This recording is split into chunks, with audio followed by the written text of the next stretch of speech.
Salut mes très chers futurs bacheliers et bachelières. Je viens aborder une leçon de géographie du programme de la terminale, à savoir l'Afrique. Je viens aborder les problèmes et les perspectives de développement du continent africain. Pour introduire, le continent africain couvre une superficie de plus de 30 millions de kilomètres carrés et avoisine le milliard d'habitants. En plus, ce continent dispose de ressources naturelles énormes. Malgré ce potentiel, l'Afrique souffre de certaines difficultés.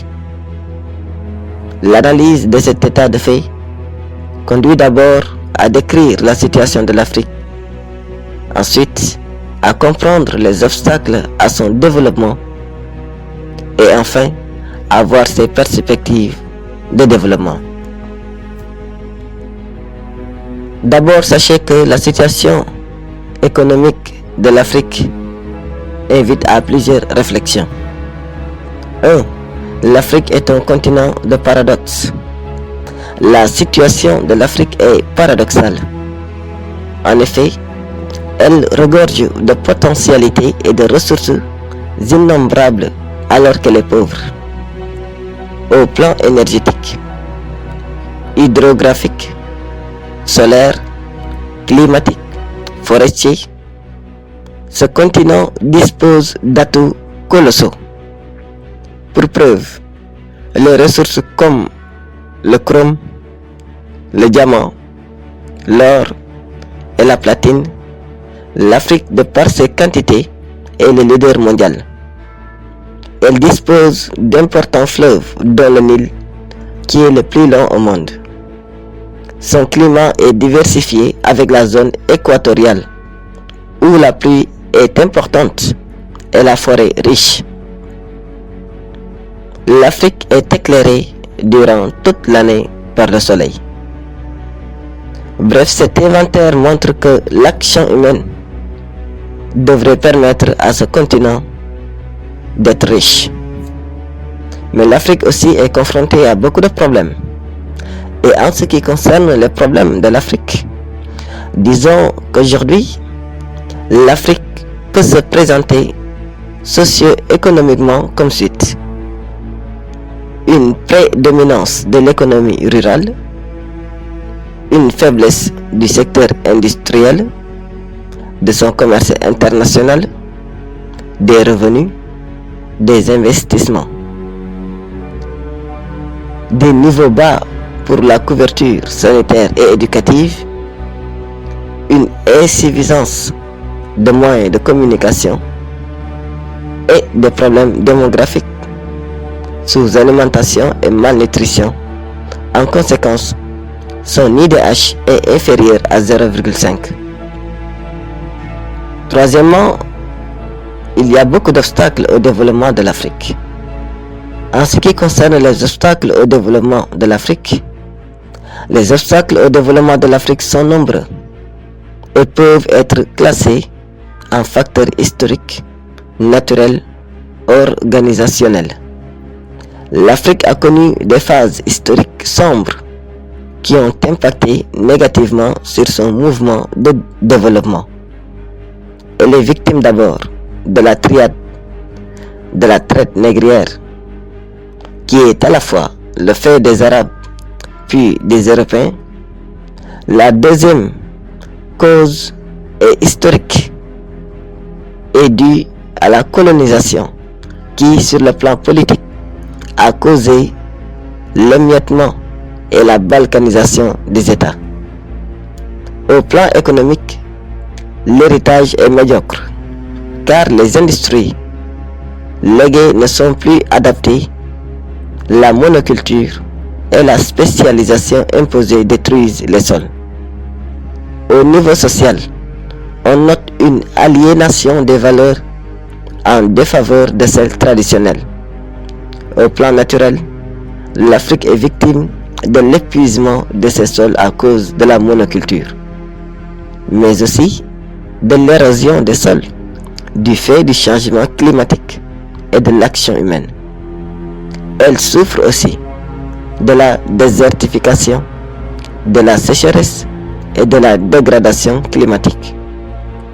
En Afrique aussi, la croissance démographique est galopante avec la prépondérance des jeunes, ce qui exige beaucoup d'investissements sociaux.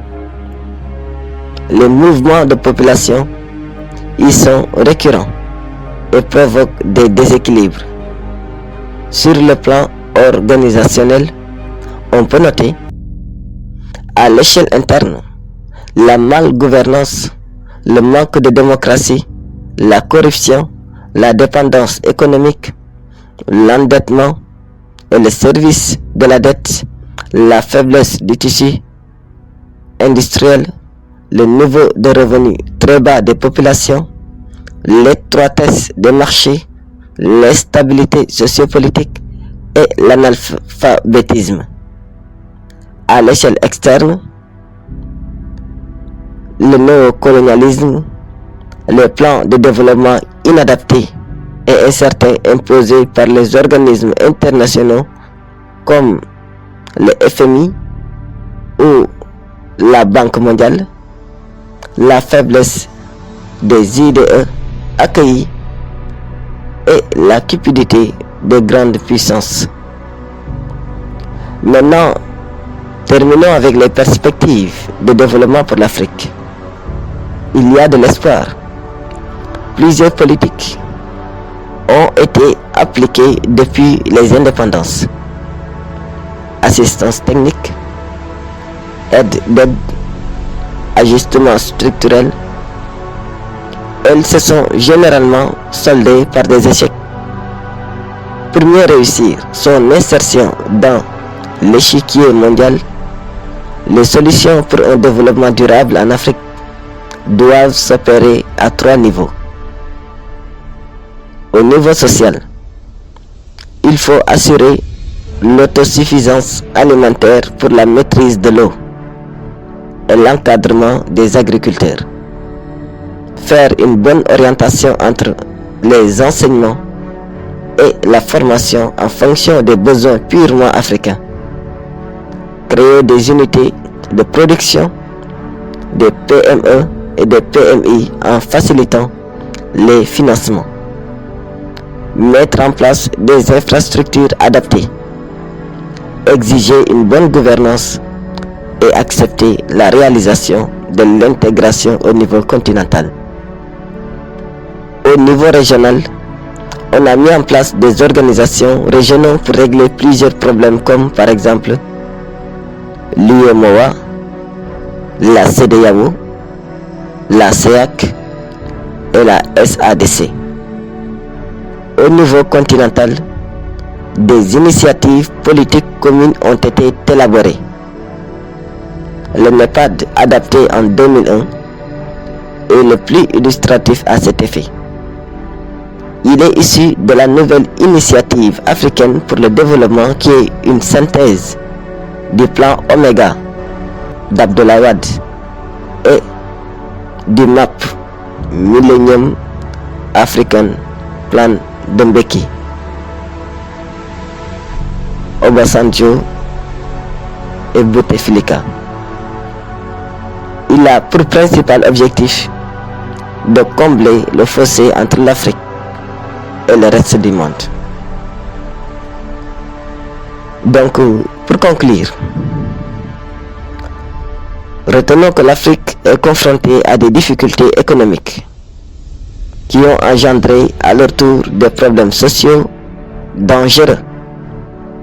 L'espoir est permis et le défaitisme et l'afro-pessimisme doivent être bannis, car des solutions sont possibles si on sait que ce continent est l'une des bases de développement de l'Europe et compte toujours des ressources aussi bien humaines que matérielles pouvant porter son développement.